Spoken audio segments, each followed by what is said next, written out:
Take off the veil, bride. If the woman beneath it is not Elena of Silvercrest, I will consider this marriage an act of treason, and someone will bleed for it before sunset. Alpha King David did not raise his voice. He did not need to. The threat traveled through the ceremonial hall with the cold certainty of an execution order silencing hundreds of wolves beneath the towering black banners of obsidian. Even the elderly priest between them lowered his hands. Lisa stood at the foot of David's throne wearing a gown sewn for another woman, her face hidden beneath Elena's silver wedding veil, and realized that one movement could condemn everyone behind her. If she lifted the veil, the deception might be exposed. If she refused, refusal itself would sound like confession. Her fingers tightened around the white roses until a thorn pierced her glove. Warm blood touched her palm. Lisa barely felt it. Pain was familiar. Public humiliation was familiar. What terrified her was that this time her father had placed an entire pack behind her and a king's judgment in front of her. 3 nights earlier, Lisa had not imagined she would ever stand before the Alpha King. She had been sitting alone beside the narrow window of her chamber when Elena entered wearing traveling boots beneath a dark cloak. Elena Silvercrest's golden daughter looked beautiful even while terrified. She had shifted at 13 into a magnificent silver wolf, and their father had celebrated for 3 days. Lisa had waited for her own wolf at 13, 14, 15 until eventually the healer stopped offering hope. Wolfless. The word had followed her through every corridor of Silvercrest. Servants lowered their eyes when she passed. Warriors spoke more loudly around her as though weakness also meant deafness. Alpha Roland had never struck her in public. He had done something more lasting. He had looked through her. Elena, meanwhile, was the daughter he displayed beside his throne. So when Elena whispered, "I'm leaving," I will not marry that monster. Lisa understood immediately which sister their father would sacrifice to repair the disgrace. Lisa had caught Elena by the wrist. "You cannot simply disappear." Elena pulled free. "You have never met David. They say he crushed the Black Ridge Rebellion in one night. They say men kneel before him because they are more afraid of his silence than another alpha's rage." Lisa stared at the traveling bag in her sister's hand. "And what do you think father will do when he discovers you are gone?" Elena's expression shifted for barely a heartbeat, and that was enough. She knew, perhaps she had always known. "The border accord only says a daughter of Silvercrest blood," Elena murmured. Then she left. Lisa remained frozen beside the window long after the door closed, because those words were not an explanation. They were permission. Permission for Roland to choose the daughter whose loss would cost him less. Before sunrise, Alpha Roland entered Lisa's room carrying Elena's wedding gown over one arm. He placed it across the bed and said, "You leave for Obsidian at dawn."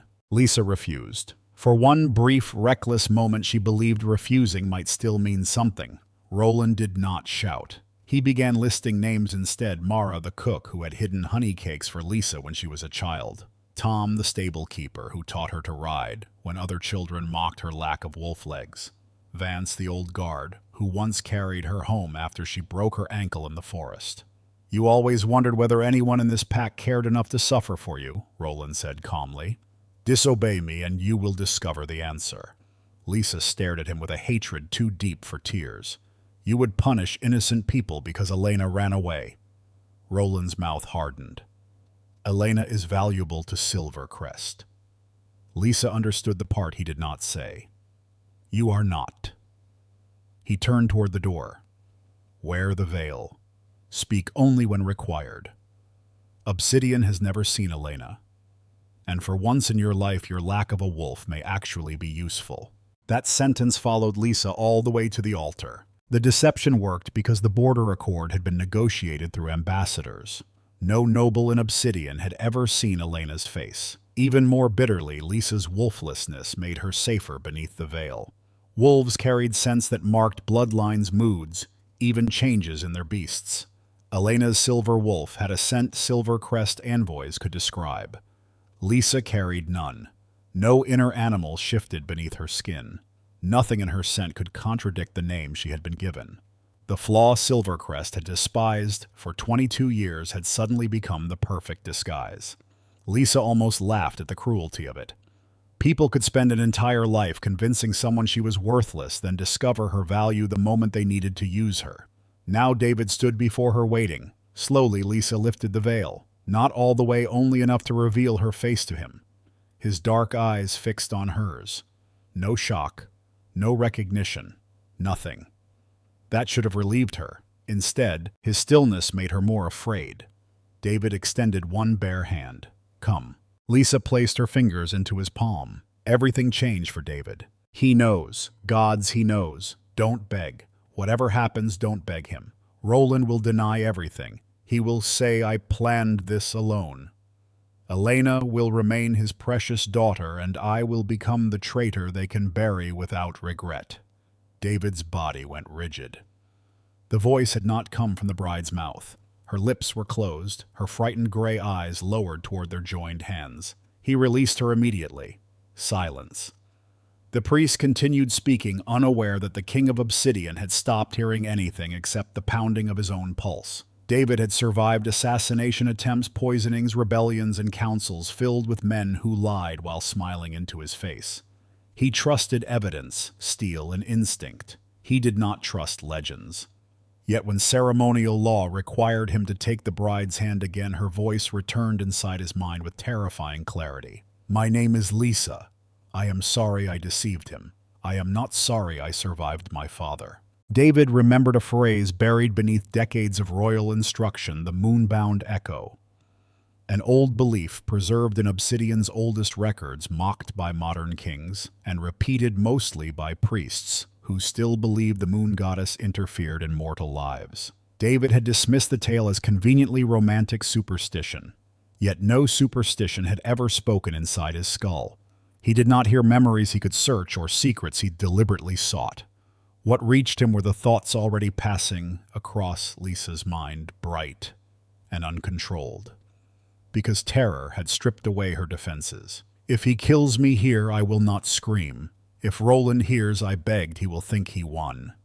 David looked at the woman standing before him and felt something far more dangerous than anger, curiosity. She was deceiving him with her identity, yet her mind contained none of the greed he expected from a woman chasing a throne. She wanted no crown. She wanted no power. She only wanted to survive without kneeling before the father who had spent years teaching her that survival itself was more than she deserved. When the priest finally asked, does the Alpha King accept the daughter of Silvercrest blood offered beneath the border accord, murmurs rose through the hall. Lisa's fingers had gone cold inside David's. This is where he ends it.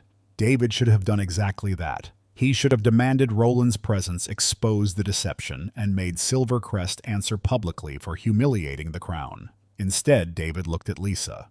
She expected punishment so completely that she had not even imagined mercy. More strangely, she expected nothing from him beyond whatever sentence he chose. David had spent years among courtiers who entered every conversation wanting something. Lisa had arrived expecting to lose everything. I accept, he said.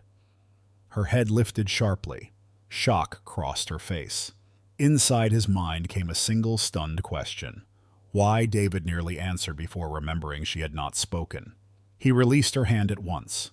Lisa stared at him confused, while the hall erupted into relieved applause. Only David understood that the wedding had just created a mystery far more dangerous than Silvercrest's deception. The carriage journey toward Obsidian passed in suffocating silence. Lisa sat opposite David, Elena's veil folded beside her like the discarded skin of another life. She could not understand why he had completed the ceremony. Perhaps royal pride demanded that he avoid scandal before punishing her privately.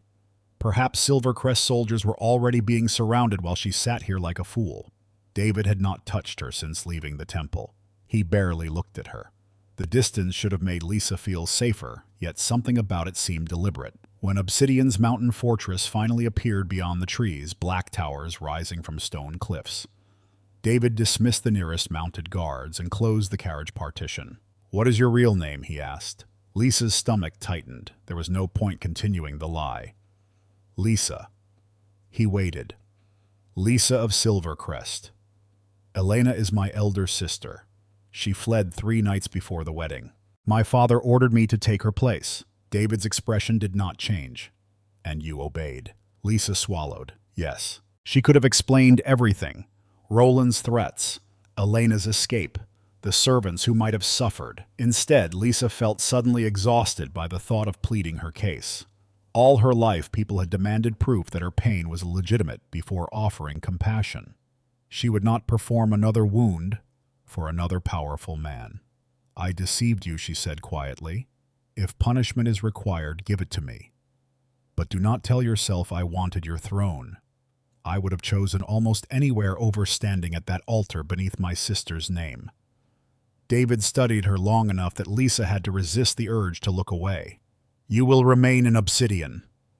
Her chest tightened. "As your prisoner. As my queen." Lisa actually stared at him. "You know I am not Elena." "Yes." "Then why would you keep me?" David's gaze sharpened. For 1 second she sensed there was an answer he had decided not to give. "Because he said it last. Elena was never the woman who stood before me and took my hand." Obsidian's gates opened ahead. Lisa turned toward the window because his answer unsettled her more than anger would have. Soldiers bowed as their king returned with a bride they believed chosen for him. Soon they would learn what Silvercrest already knew. She had no wolf, no battle form, no powerful scent, no great lineage through her mother. He will regret this, Lisa thought. Maybe not today, but a king needs a Luna who can stand beside him when claws come out. Someone strong enough to command a pack. Someone worthy of carrying Obsidian's crown. Once he understands what I am, he will see what Father saw years ago. Nothing useful. Nothing worth choosing. The thought hurt because it did not feel like cruelty anymore. It felt like fact. That was Roland's greatest victory over her after repeating her worthlessness for long enough he no longer needed to say it. Lisa had learned to say it for him. Across from her, David remained turned toward the window, silent and impossibly still. "You are wrong?" Lisa's breath stopped. David had not turned toward her. His gaze remained on the fortress beyond the glass. "What did you say?" Lisa whispered. Only then did the Alpha King face her. "I said you are wrong." Cold swept beneath Lisa's skin. She replayed the last few moments desperately. She had not spoken about her wolf. She had not mentioned her father. She had not said David would regret marrying her. Her lips had remained closed the entire time. Those words had existed in only one place, in the most private place she had left, inside her own mind. The carriage rolled beneath the enormous gates of Obsidian, but Lisa barely noticed the walls closing around them. She was staring at David now, and for the first time since being forced into her sister's wedding dress, the Alpha King was no longer the most frightening thing she could imagine. What frightened her was the impossible question forming inside her head. "How did you hear me?" David's eyes changed, and Lisa knew.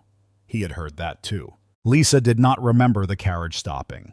One moment she was staring at David with the terrible certainty that he had heard a question she had never spoken, and the next the door opened to a courtyard lined with obsidian guards bowing beneath black stone towers. She did not move. David rose first, but when he extended his hand to help her down, Lisa recoiled so sharply that even the nearest guards noticed. His expression changed by the smallest degree. "You heard me," she whispered once they were alone inside a corridor of dark marble. David did not insult her by pretending otherwise. "Yes." Her throat tightened. "Since when?" He held her gaze. "Since the altar." The answer struck harder than she expected. Every frightened thought, every memory of Roland, every insult she had swallowed, every private humiliation she had believed belonged only to her had been heard by a man she had met less than a day ago. Lisa felt suddenly naked in a way no wedding veil could cover. David led her into a private solar and dismissed every servant. Lisa remained near the door as though distance itself might protect her. "What are you?" she asked. The question sounded absurd even to her. David's mouth tightened. "That is not the right question." "Then give me the right one." For the first time, something like reluctant respect flickered in his eyes. He walked toward the fire but stopped well outside arm's reach. "There is an old royal phenomenon called the moonbound echo. Most kings considered it superstition. So did I." Lisa stared at him. "And now I know someone wrote down at least part of the truth." He explained only what he chose to reveal, that under rare conditions the mind of one person could become audible to the Alpha King. Not every memory, not every hidden chamber of thought, only what rose clearly to the surface. Lisa folded her arms. So I am condemned to live with someone listening whenever I think. David's face hardened. No. He proved it before she believed him. David moved farther across the room until nearly the entire solar stretched between them. Think something, he said. Lisa narrowed her eyes. Anything, preferably something insulting. You seem gifted in that direction. Despite herself, she almost smiled. She stepped farther back near the doorway and thought, deliberately, you are an arrogant, impossible tyrant with the emotional warmth of a tomb. David waited. Nothing. Lisa's pulse eased slightly. Then she walked closer, stopping 3 paces away. And your crown is too dramatic. One of his eyebrows lifted. Lisa froze. David's mouth twitched. That one I heard. She stared at him in outrage. You are enjoying this? A little. It was the first time she saw him come close to laughter. The sound never fully escaped, but it transformed his face enough to unsettle her for an entirely different reason. She quickly began reciting herbs in her head. Rosemary, sage, thyme, valerian, feverfew, mint. David blinked. What are you doing protecting what remains of my dignity? From that day, the herbs became her defense. Whenever David entered unexpectedly, Lisa's mind would snap into lists. Chamomile, nettle, lavender, yarrow. Sometimes she chose them alphabetically, sometimes by color. Once during breakfast, David touched her wrist, accidentally while reaching for the salt, and her mind shouted basil, burdock, belladonna so loudly that he actually laughed. The sound shocked both of them. It was brief, low, almost rusty from disuse, but Lisa remembered it long after he left the room. Yet David also showed restraint in ways she had not expected. If her thoughts sharpened into something private and she pulled away, he stepped back. If fear made her mind chaotic, he did not press closer to hear more clearly. I will not search where I am not invited, he told her once. Lisa wanted to believe him, but trust was difficult when the man beside her possessed the one power no prison wall could block. On the 4th day, Lisa finally asked the question that had followed her through every corridor of Obsidian. Why keep me? David was reviewing dispatches in the council antechamber. He set one parchment aside. Because this court is built from polished lies. That sounds comforting. It was not meant to. He looked directly at her. Every alpha here has something he wants from me. Territory, rank, marriage alliances, military command. I have watched loyal men become traitors over less than a border tax. His gaze sharpened.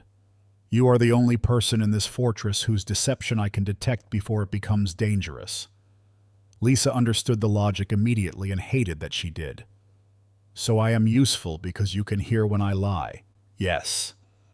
The answer wounded more than a softer one would have. For one dangerous second, she thought she had merely exchanged Roland's ownership for David's. Her father had valued her because she could replace Elena. David valued her because her mind could not hide. A different cage was still a cage. Obsidian did not make her adjustment easier. The nobles learned within days that their new queen had no wolf, and contempt spread faster than any official announcement. Women stopped speaking when Lisa entered rooms. Warriors looked past her when military matters were discussed. Several elders addressed David while behaving as though the chair beside him were empty. Marcus was the first bold enough to say aloud what others only whispered. He was an alpha lord from the eastern valleys, handsome in the hard, polished way of men who had never been publicly contradicted. During a council luncheon, his gaze settled on Lisa's ceremonial circlet. Obsidian grows generous, he said. Once, a Luna's crown required a wolf beneath it. Now, apparently, even a wolfless ornament may wear one. Silence followed. David's chair scraped against stone. Lisa knew from his face that Marcus had seconds before regretting every word. She placed one hand lightly on David's sleeve. Do not defend me like I am fragile. His eyes flicked toward her. David remained seated. Continue, Marcus, he said instead. The Alpha's confidence returned too quickly. I meant no insult, Your Majesty. Lisa turned toward him. Of course not. Men usually become most honest immediately after saying they meant nothing. Several counselors looked down to hide their reactions. Marcus's jaw tightened.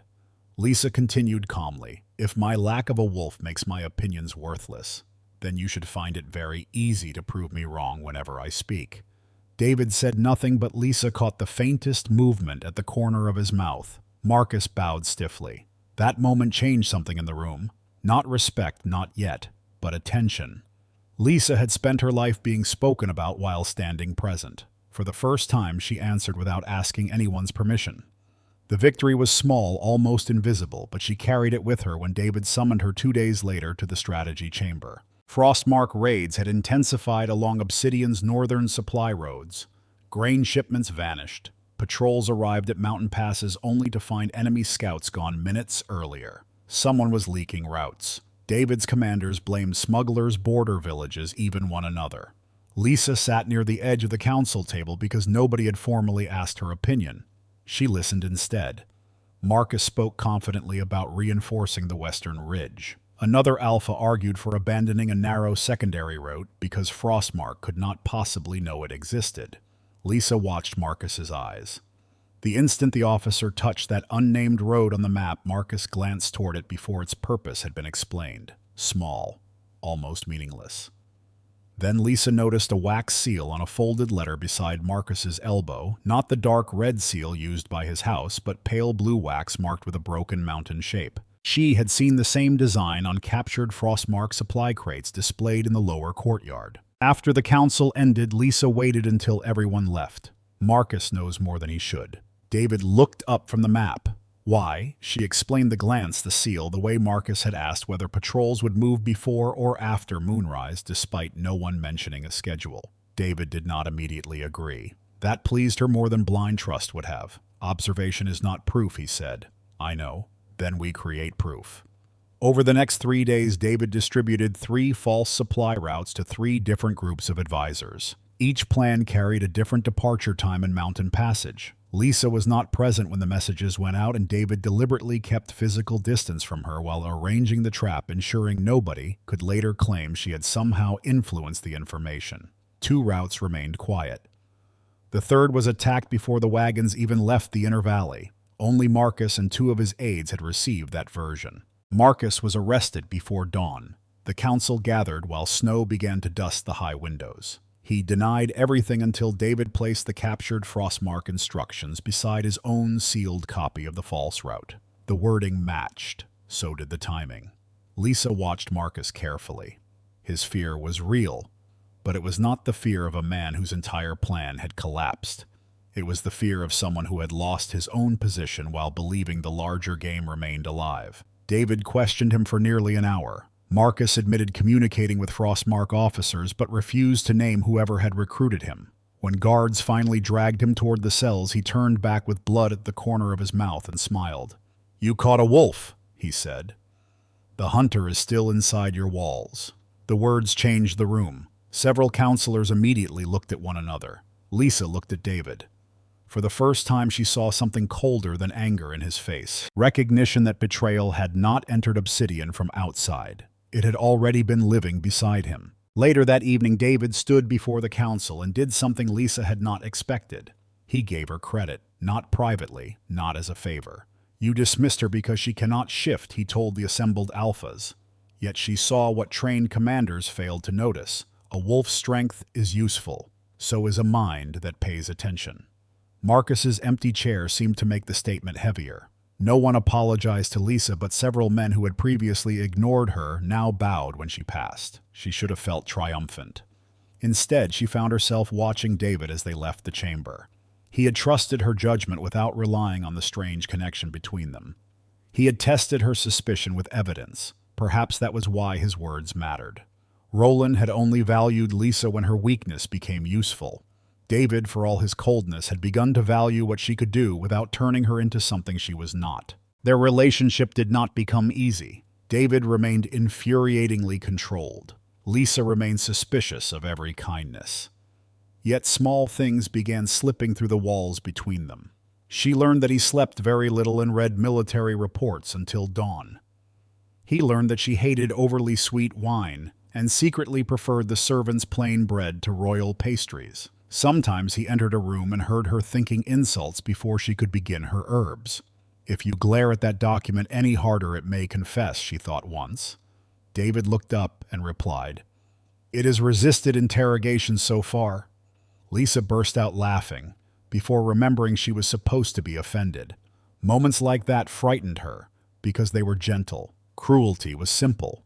One learned where to stand, when to stay silent, how much pain to expect. Kindness created dangerous questions. What if Obsidian became more than the place she had been sent against her will? What if the man who could hear her thoughts eventually became the first person she did not want to hide them from? That possibility died the moment Lisa entered her chamber that night. The room was dark except for moonlight spilling across the floor. Something gleamed on the table. She approached slowly and stopped. A dagger had been driven straight through the polished wood, pinning a folded sheet of parchment beneath its blade. Lisa recognized the weapon before she touched it. Silvercrest steel. The same narrow style carried by Roland's personal guards. Her hands turned cold. She pulled the note free. At the bottom sat her father's black wolf seal. Above it, 5 words were written in his unmistakable hand. Lisa read them once. Then again, because some truths were so cruel, the mind rejected them before understanding. Poison the Alpha King or your sister dies. The room seemed to narrow around her. Outside, Obsidian's bells marked midnight. Somewhere beyond the walls, David was still awake. Lisa instinctively began reciting herbs inside her head. Rosemary, sage, thyme, valerian. Faster now. Desperate. Because for the first time since discovering the moonbound echo, Lisa was not trying to hide embarrassment from the king. She was trying to hide something that could get him killed. Lisa did not sleep that night. The dagger remained on the table until dawn, its blade reflecting the weak firelight, like an accusation. She read Roland's note so many times that the words seemed to lose shape, yet their meaning only grew heavier. Poison the Alpha King or your sister dies. Elena had taken almost everything Lisa had once wanted: Roland's affection, the pack's admiration, the certainty of belonging. But Lisa could not make herself wish death on her. That was the cruelest thing about family. Love could survive long after fairness had died. By morning, Lisa had hidden the note beneath a loose stone near the hearth and wrapped the dagger in cloth. Then David entered unexpectedly. Instinctively, she began reciting herbs in her mind. Rosemary, sage, thyme, valerian, mint. His gaze narrowed. He had learned what the herbs meant. Not the secret itself, but the existence of one. Lisa kept her hands behind her back. For the first time since arriving in Obsidian, she did not fear what David might hear. She feared what would happen if he heard enough. Over the next 2 days, Lisa avoided every touch. When David reached for a document beside her hand, she moved first.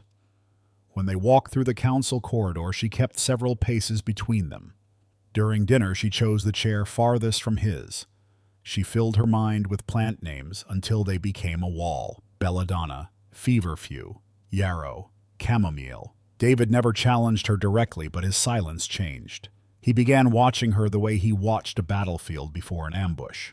That frightened her more than questions. On the 3rd evening, a servant delivered a message saying an old Silvercrest guard had come asking for her near the abandoned West Chapel. Lisa knew before seeing the name, Vance. The same man Roland had once threatened because he had shown kindness to her. She went alone because the note had been clear. She told herself she was protecting David, Elena, and anyone Roland might punish. Deep down, she knew another truth. She still had not learned how to ask anyone to share her burden. Vance stood in the shadow of the ruined chapel, wearing a traveling cloak dark with mud. Age had bent him slightly since Lisa last saw him, but she recognized the scar beside his jaw. "You should not have come," she whispered. He looked at her with something close to shame. "I did not choose this." From inside his cloak, he produced a small glass vial filled with clear liquid. No scent, no color. 3 drops in wine. Lisa stared at it. And Elena alive for now. The answer came too quickly. Vance looked away. "Your father says if David survives the winter solstice gala, Silvercrest will pay for it. Your sister first." Lisa's stomach twisted. Why would Roland want the man who protects our border dead? Vance's face tightened. This is larger than Roland. Then he stopped himself. Lisa noticed. "Who is behind him?" Vance said nothing. Instead, he pushed the vial toward her. "Just do this, Lisa. I carried you home when you were a child. I do not want to carry your body home now." Lisa closed her fingers around the vial, then immediately hated herself for doing it. I will not poison him. Vance's expression broke. Then Elena dies, or father is lying. Do not gamble with your sister's life. Lisa stepped back. And you want me to gamble with David's? The name escaped before she could stop it. Vance heard the difference. He looked at her as if something had finally made sense. You care for him. Lisa's jaw tightened. That is irrelevant. Vance moved, suddenly reaching for her wrist. She twisted away, but he caught her sleeve. Listen to me, I was told only one thing. If you refuse, there is no second chance. Lisa shoved him back. Then tell whoever sent you that I refuse. Vance's face changed from pleading to panic. He drew a blade. I am sorry. Before he could move, a dark shape slammed him into the chapel wall. David had followed her. The fight ended in seconds. David broke Vance's wrist, disarmed him, and pinned him against the stone with one forearm across his throat. Lisa stood frozen, the vial still clutched in her hand. David looked at it, then at her. Hurt crossed his face before anger did. That was worse. You were going to tell me? He asked. Lisa opened her mouth and found no answer good enough. She began the herbs automatically. Rosemary, sage, thyme. David stepped back instead of closer. Stop. His voice was low. I am not going to pull the truth out of you. The words cut deeper than accusation. Vance was dragged to the underground interrogation chamber before midnight. David questioned him personally. Under pressure, Vance admitted Roland had supplied the poison, but someone inside Obsidian had given him guard rotations, tunnel access, and a royal password. Who? David demanded. Vance stared at the floor. I never saw his face when the arrangement began.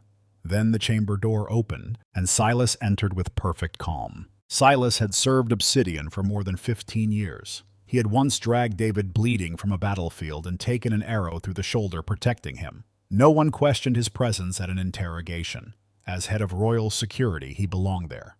Yet Lisa watched Vance when Silas approached. The old guard did not look frightened. He looked careful. His eyes dropped immediately. His shoulders tightened. He answered every question while avoiding Silas's face. Lisa felt something click into place.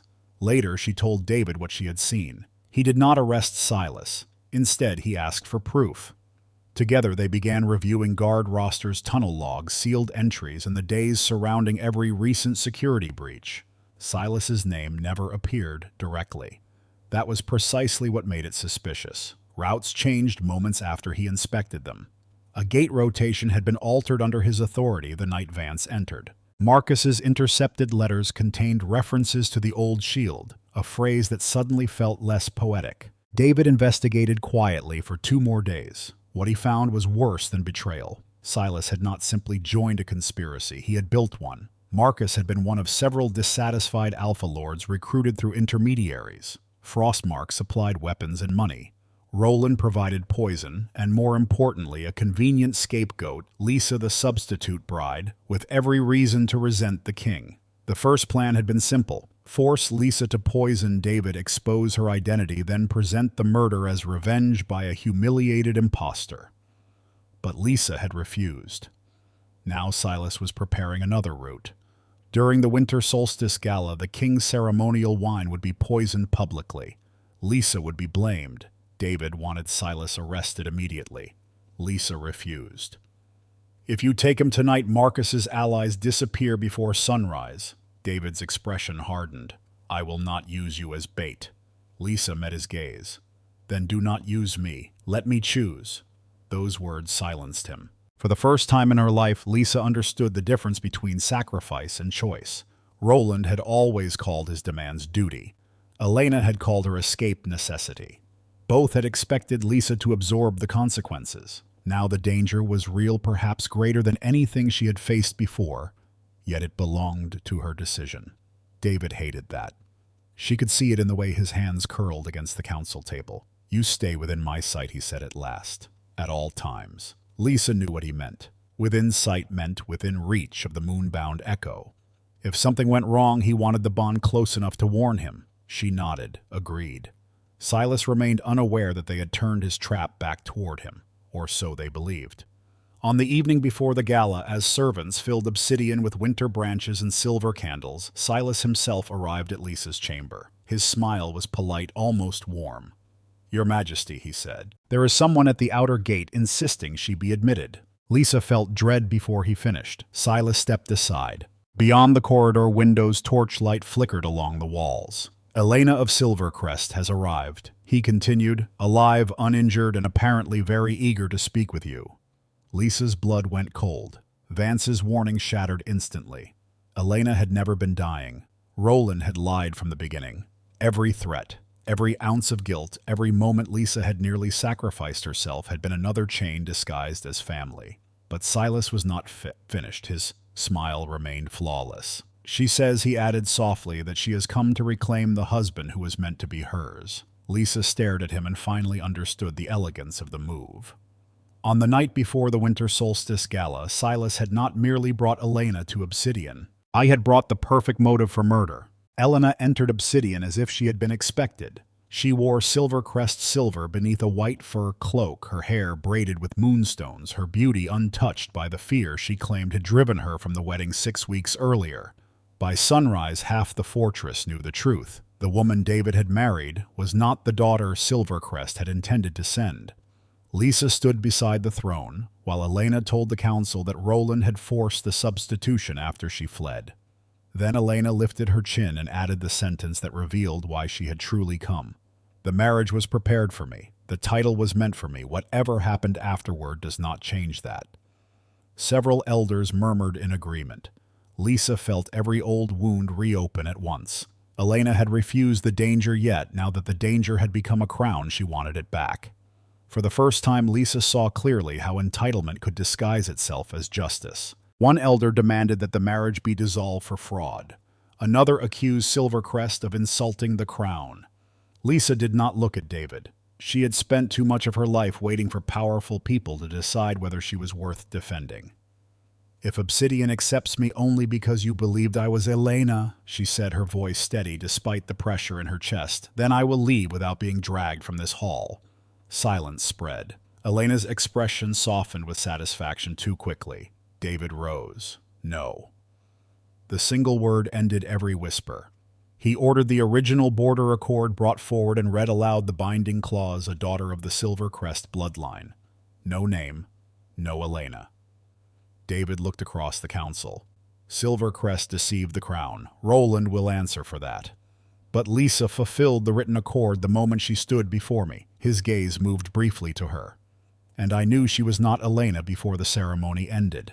Elena went pale. So did half the council. Lisa felt something inside her loosen, not because David had saved her title, but because he had separated her worth from the lie that brought her there. Still, Silas remained near the chamber doors, composed and respectful, as though the scandal unfolding had nothing to do with him.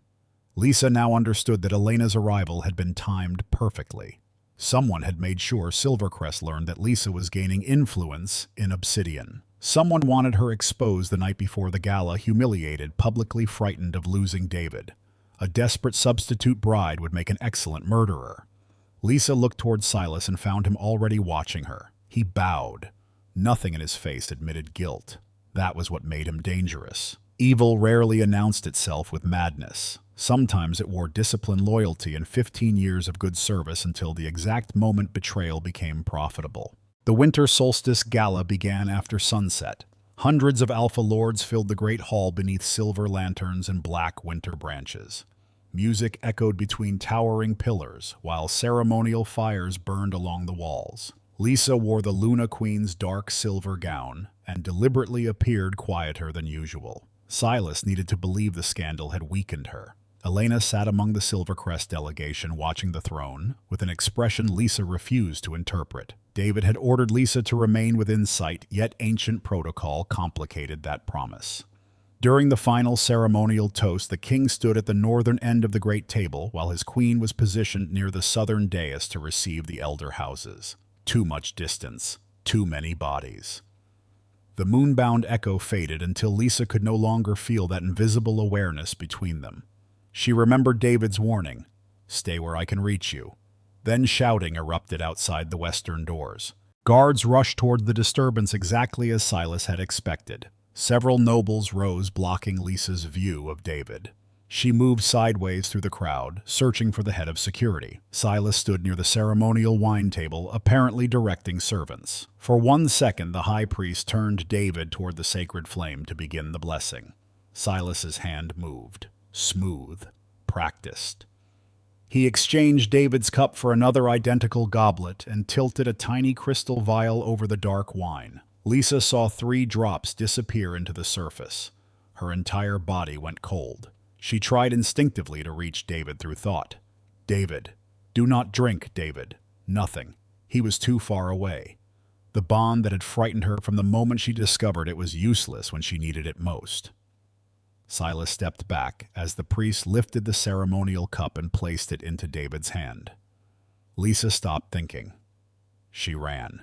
She struck a noble's shoulder, knocked aside a silver tray, and heard someone shout her title as she forced her way through the crowd. David raised the cup. Lisa reached him 1 heartbeat before the rim touched his mouth. She seized his wrist and tore the goblet from his hand. Wine splashed across the white ceremonial cloth. The hall erupted. Silas moved faster than anyone else.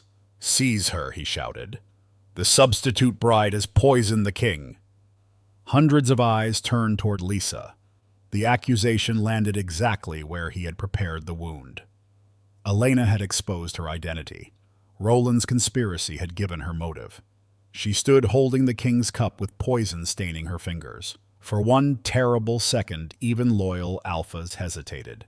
David did not. He lifted 1 hand, locked the doors. Iron bars dropped across every exit. Silas's expression changed for the first time. Lisa placed the goblet on the table. "Bring the royal physician." Her voice shook only once.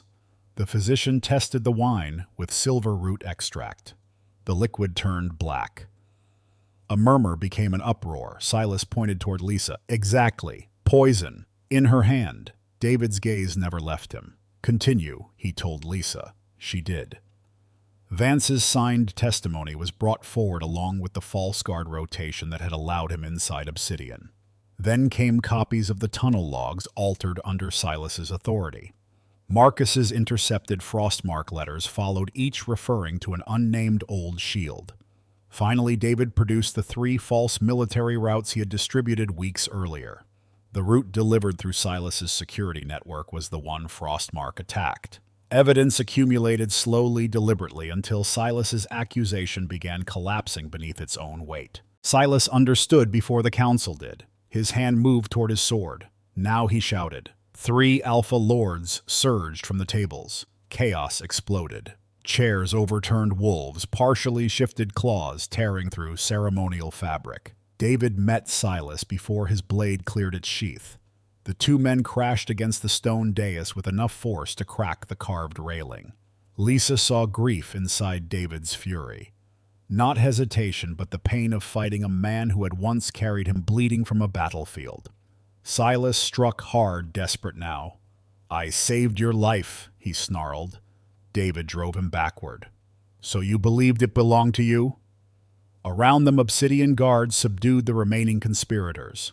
1 Frostmark agent was found carrying the 2nd poison vial and the seal that opened the ceremonial wine chamber. The trap had finally closed. Silas ended on his knees before the throne, blood at his mouth, and David's hand locked around the back of his neck. There was no dignity left in his careful mask. "You became impossible to control," Silas spat. "You broke the old alpha houses. You trusted no one. We needed a king who understood, who truly holds a kingdom together." David's voice turned colder. And Lisa Silas laughed once. "She was worse than you. You have strength. Strength can be predicted. She watches. She notices." Marcus survived for years until she entered one council chamber. His eyes found Lisa. A wolfless girl should have remained invisible. Lisa felt something inside her settle. All her life, invisibility had been forced upon her as punishment. Tonight, the man who feared her most had confessed that being seen was exactly what made her dangerous. David released Silas to the guards and turned toward the assembled council. "You mocked her because she had no wolf," he said. No one moved. Tonight her mind saved every wolf in this hall. The words landed more deeply than praise should have. Lisa remembered Roland telling her she had nothing useful inside her. She remembered Marcus calling her an ornament. She remembered standing beneath Elena's veil, convinced survival was the most she could ever ask from life. Now Alpha Lords who once looked through her lowered their heads. Yet victory did not feel loud. It felt almost unbearably quiet. Later, when the prisoners had been removed and the great hall emptied, David approached her alone. His hands rose toward the silver crown resting on her hair. Lisa did not understand until he lifted it away. Her heart dropped. David held the crown between them. "You came here because your father gave you no choice," he said. "I will not become the second man who does the same." Lisa stared at him. "You owe nothing to the Border Accord, nothing to Obsidian, nothing to me." He placed the crown on the empty throne. "You are free, Lisa." For several seconds, Lisa could only stare at the silver crown resting on the empty throne. She had imagined David angry, distant, even disappointed after the chaos of the Winter Solstice Gala, but she had not imagined this. Freedom should have felt like a door opening. Instead, it felt strangely like being abandoned on the other side of one. "So that is all?" she asked, and hated the weakness that slipped into her voice. "Silas is defeated, the treaty survived, and now you no longer need the substitute bride." David's expression tightened. "Do not call yourself that." Lisa laughed once, but there was no humor in it. "Everyone else did. I am not everyone else." He stepped closer, then stopped before entering the distance where the moonbound echo would become clear. Even now, with nothing left to protect, he gave her space. "Lisa, I removed the crown because the first time it was placed on your head, you had no choice. If you wear it again, I need to know it is because you chose it." The words should have been enough. They were not. Something had remained hidden between them since the wedding, and Lisa could feel its shape even if she could not name it. "Tell me everything," she said. No more half-truths about the moonbound echo. David looked away for the first time. The Alpha King who had faced rebellions without flinching suddenly seemed almost reluctant to meet the eyes of one wolfless woman. "There was one part of the legend I never told you." Lisa waited. David's voice lowered. "The echo does not awaken for a stranger chosen at random. The old records say an Alpha King can hear only one mind, that way the soul the moon goddess has bound to his own." Lisa felt the room tilt beneath her. "A fated mate." David nodded. "I knew at the altar." Every herb name she had ever used to protect herself vanished from her mind. "You knew for 6 weeks, yes. And you said nothing, because you had already been forced into my life once. I would not use fate to make the chains prettier." Lisa turned away because suddenly looking at him hurt. All her life people had taken choices from her and called it duty. Roland had done it in the name of Silvercrest. Elena had done it by running. Even the moon goddess apparently had written David into her soul before Lisa was old enough to understand what love meant. Yet David, the one person who could have pointed to destiny and demanded her obedience, had chosen silence instead. "You could have told the council," she whispered. "They would have accepted me immediately." "Exactly." His answer came without hesitation. "They would have bowed because the moon chose you. I wanted them to bow because you saved their kingdom." Lisa closed her eyes. That sentence struck deeper than any declaration of love could have. David had not hidden their bond because he was ashamed of her. He had hidden it because he refused to let destiny take credit for the woman she had become. 3 days later, Alpha Roland was brought before Obsidian's full council in chains. Lisa watched him enter the same hall where Silas had been exposed. And for the first time, her father looked smaller than the memory of him.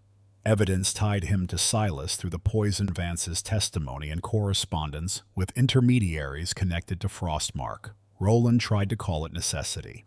He spoke of protecting Silvercrest, preserving influence, preventing Obsidian from swallowing weaker packs. David listened until the excuses exhausted themselves. Then judgment came. Roland was stripped of his title as Alpha of Silvercrest. His political privileges under the Border Accord were revoked, and leadership of the pack would pass to a council until a lawful successor was chosen. Lisa expected to feel triumph. Instead, she felt something quieter. Roland had spent her childhood as a giant shadow across every room.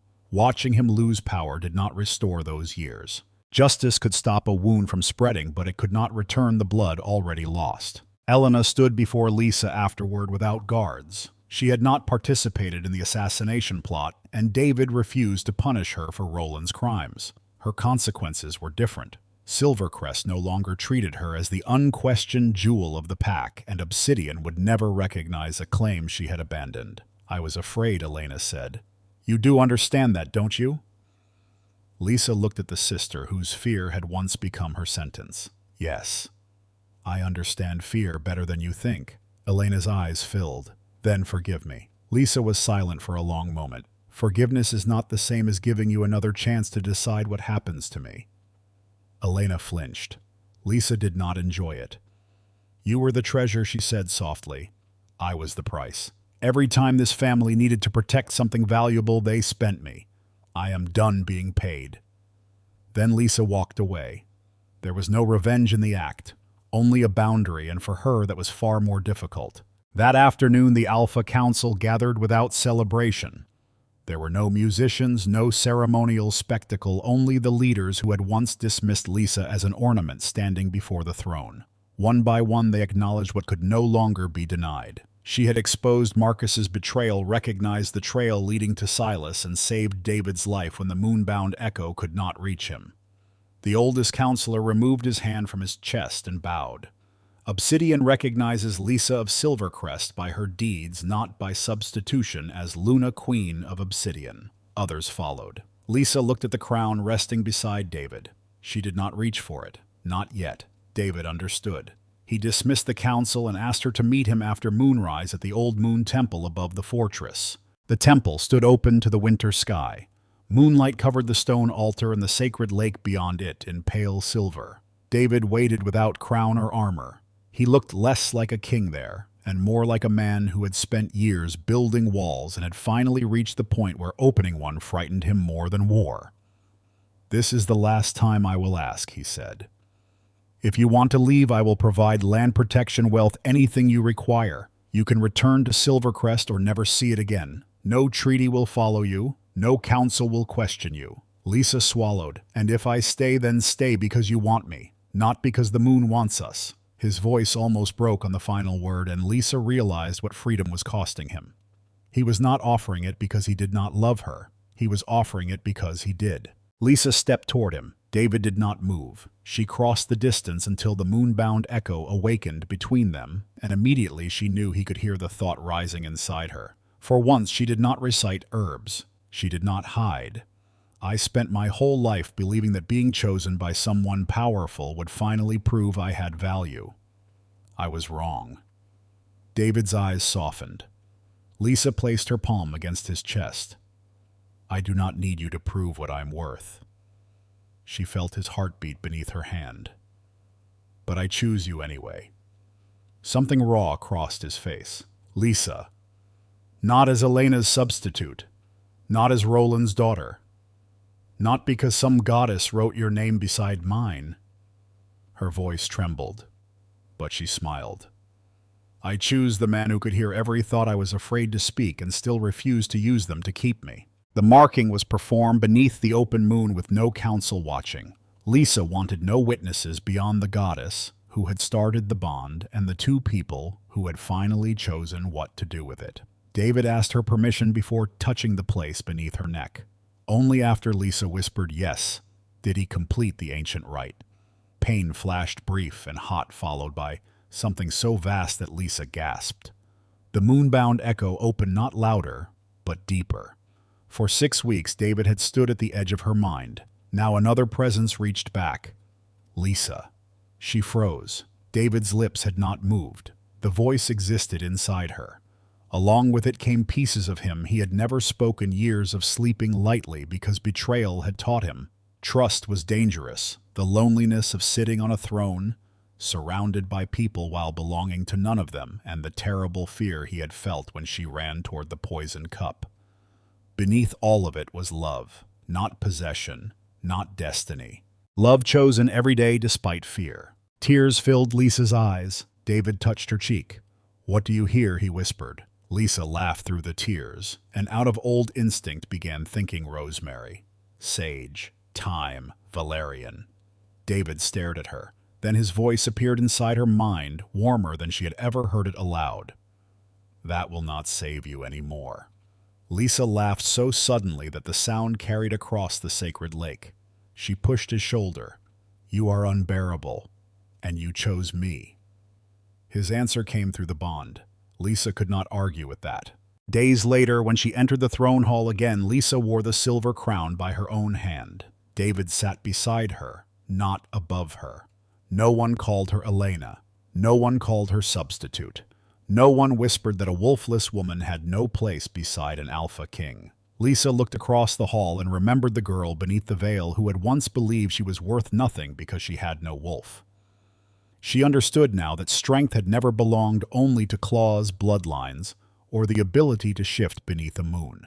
Sometimes strength was noticing what everyone powerful overlooked. Sometimes it was surviving without becoming cruel. And sometimes it was having the courage to leave when a door finally opened, then choosing to stay because for the first time no one had ordered you to. David reached for her hand.